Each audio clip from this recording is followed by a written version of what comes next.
Ouais, demi-finale, on attend maintenant avec impatience.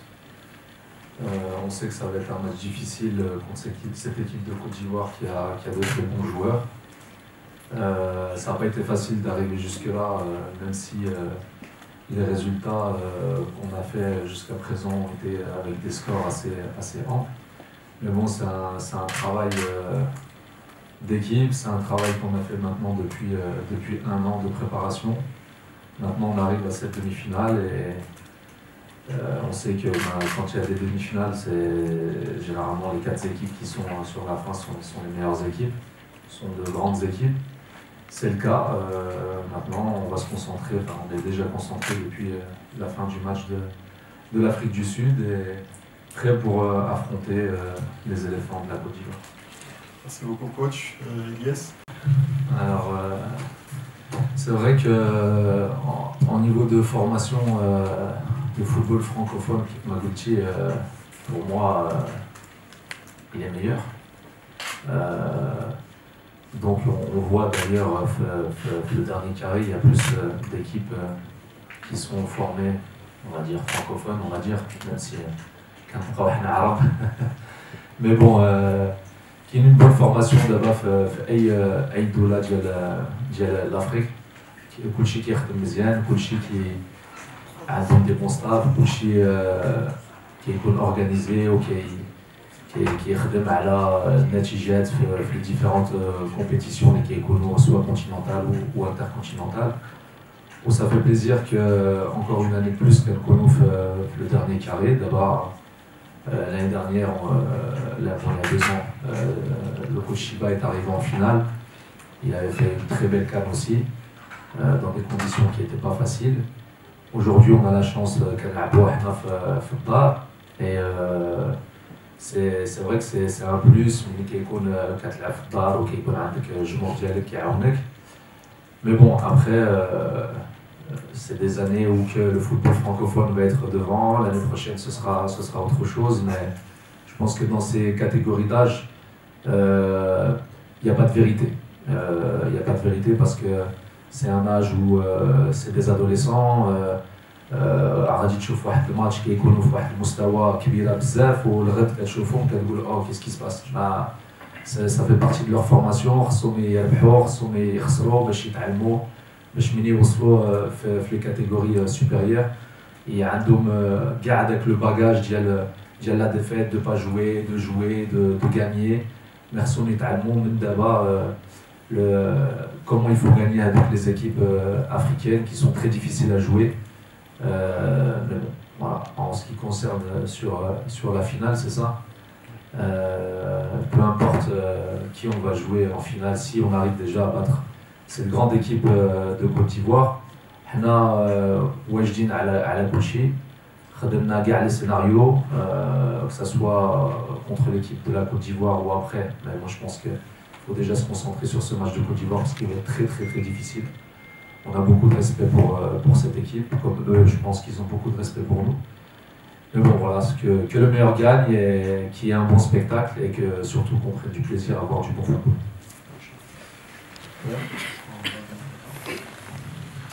Ça m'a aussi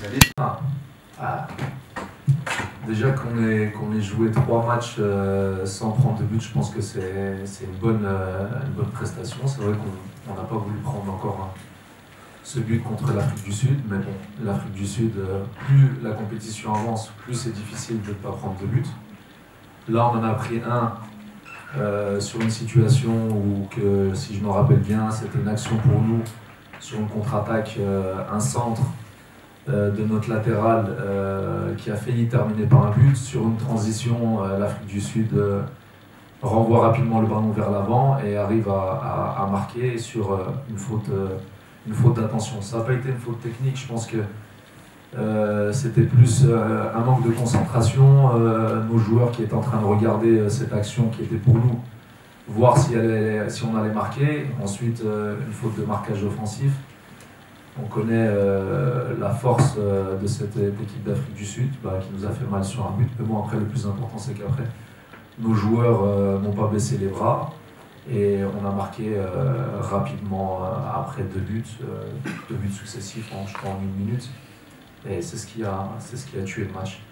En ce qui concerne la deuxième question,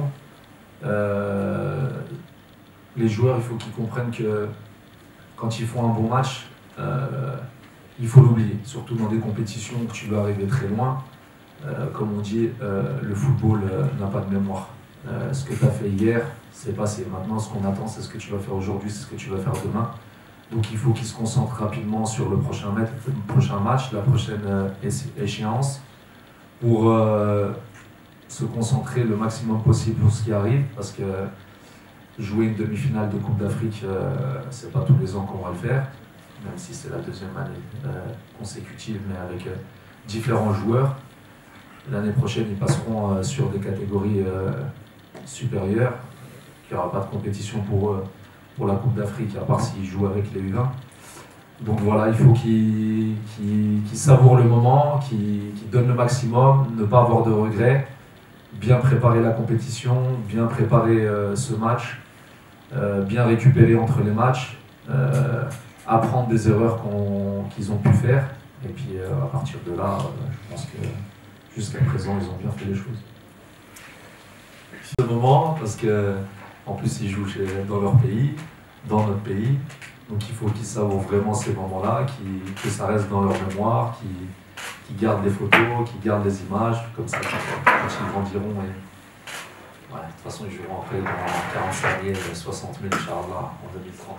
Hein, donc c'est pas double tranchant, il faut qu'ils savourent, le public il est derrière nous, ils veulent vraiment qu'on arrive au bout de cette compétition et nous on va faire tout pour. En ce qui concerne la tactique, il n'y a aucun match qui se ressemble. Chaque équipe est différente contre qui on joue, donc on ne peut pas préparer de la même manière les matchs. C'est à nous de nous adapter au football de l'équipe adverse, même si nous on reste sur comment on veut jouer. Mais il faut faire attention sur ce qu'ils font bien et ce qu'ils font moins bien pour contrecarrer leur tactique à eux. Et à nous de faire les choses pour qu'on puisse gagner ce match. Merci. Tu veux que ton fils réussisse, certes, mais moi j'ai envie qu'ils réussissent tous. Parce que je les prends vraiment comme mes enfants. Quand quelqu'un fait une chose qui n'est pas bonne, je suis obligé non pas de l'entraîner, mais de l'éduquer. Pour que déjà c'est des hommes qu'on veut former, avant qu'ils soient joueurs de foot. Donc le fait est que moi je les considère comme mes enfants, ça fait que ça se ressent dans le groupe, ça se ressent vraiment dans les matchs, ça se ressent à l'entraînement, ça se ressent à l'hôtel.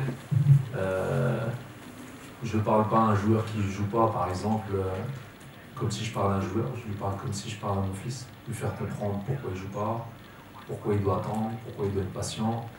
Et ça fait partie de mon travail pour que quand il retourne dans son club, ça l'aide aussi pour qu'il devienne meilleur, qu'il ne fasse pas d'erreur, qu'il pense à moi dans un coin de sa tête sur les conseils que je peux lui donner, et puis qu'il avance comme personne et comme footballeur. Alors, je pense que c'est parce que l'UNAF, ça nous a donné chance de jouer un an. On pensait pas qu'il allait y avoir... moi, je pensais pas que sur un match de U17, il allait y avoir autant de monde. C'est vrai que si on avait joué sur un autre stade, il y aurait encore eu plus de monde. Mais bon, moi, après, je fonctionne aussi un peu au feeling. Ce terrain nous a donné chance, nous a porté chance à l'UNAF. Et donc, c'est moi qui ai décidé, on m'a donné le choix de pouvoir jouer dans n'importe quel stade, en fait. Et moi, j'ai pris ce choix de Mohamedia parce que, justement, quand on a joué l'UNAF, on a eu des bonnes sensations. L'environnement aussi est important. Casa, on sait que c'est la plus grande ville de football. Tout le monde vit autour du football, tout le monde aime voir le football. Et moi, je voulais vraiment un endroit où les joueurs allaient être tranquilles, qu'ils allaient se concentrer vraiment sur leur compétition, pour pas qu'ils soient vraiment dans leur bulle, parce qu'on sait qu'à cet âge-là, on peut prendre très vite la grosse tête, penser qu'on est une star, penser qu'on a tout fait. Donc le fait est d'être dans une ville comme Mohamedia, qui est assez calme, où on peut aller au jamais tranquillement sans qu'on soit en train de faire des photos avec beaucoup de gens et tout ça. Je pense que c'était important pour eux qu'ils soient vraiment dans une bulle, qu'ils se concentrent dans leur compétition et qu'ils fassent le meilleur résultat possible. Et ensuite, après, s'ils nous ramènent cette canne, Inch'Allah, il y aura déjà beaucoup de monde qui va venir et ils feront des photos, ils se ressentiront comme des stars. Et ils ne pourront plus marcher dans la rue et ils vont vivre ce moment pleinement. قبل المغادرة لا تنسوا الاشتراك في قناة العمق المغربي وتفعيل الجرس ليصلكم كل جديد، ولا تنسوا مشاركة الفيديو والضغط على زر الإعجاب.